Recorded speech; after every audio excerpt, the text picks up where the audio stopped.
The Fourth Amendment protects you against unreasonable searches and seizures. And your home is explicitly written into the Constitution, which means that officers generally need to get a warrant in order to search your home. But there are exceptions to the rule. One of them is consent.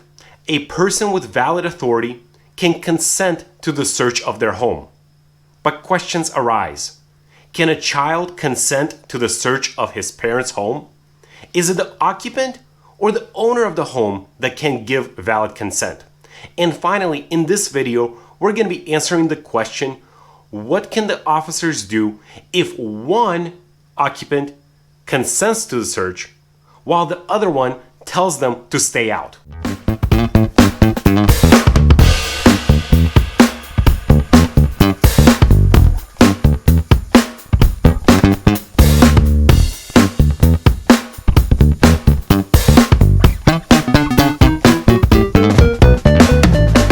In this video, we're dealing with the Supreme Court case Georgia versus Randolph, where Scott and Janet Randolph were separated for some time.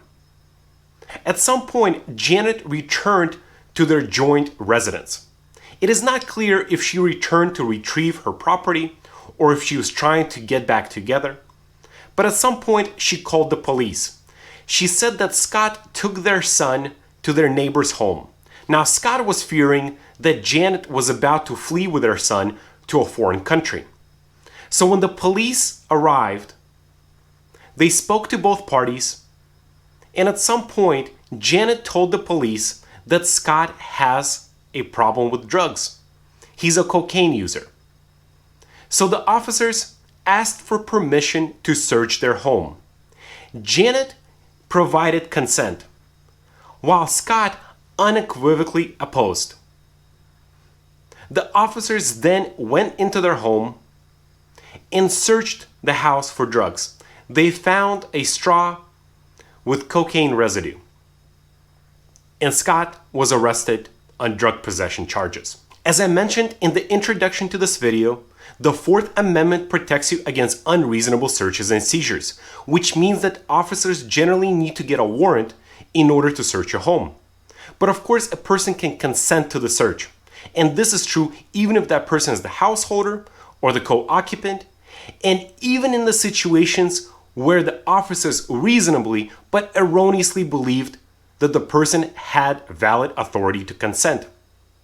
For example, the Seventh Circuit case written by now the Justice of the Supreme Court, Amy Barrett. I have a video which I will link here above discussing the case where the officers believed that the lady wearing a bathrobe consented to the search and they thought that she lived there.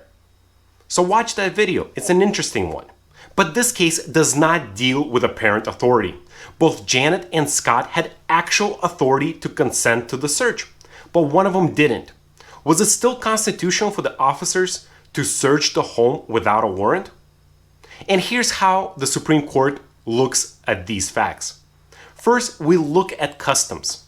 It is fair to say that if you approach somebody's home and one of your friends invites you in while the other one tells you to stay out, you would generally walk away. Because unless there's hierarchy between the two people, for example, an adult and a child, one does not trump the other. And so you would walk away because otherwise you'd be risking injury or death by walking into the home where you're uninvited. This Supreme Court case gave us a bright line rule. When both occupants are present and one does not consent to the search, the officers cannot search the home. By the way, the rule would be different if one person is not present, because we take on the risk that our co-occupants can invite guests in, including the police, when we're not there.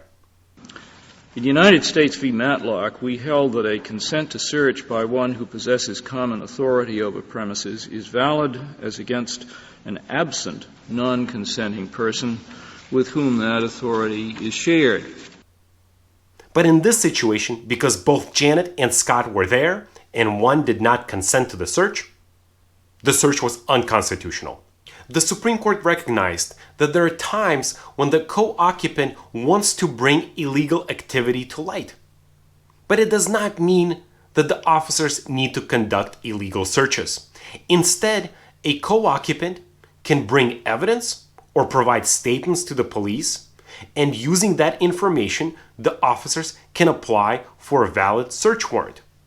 If you enjoyed this video, please click like, subscribe, hit that bell notification button so next time I post, you'll be first to know.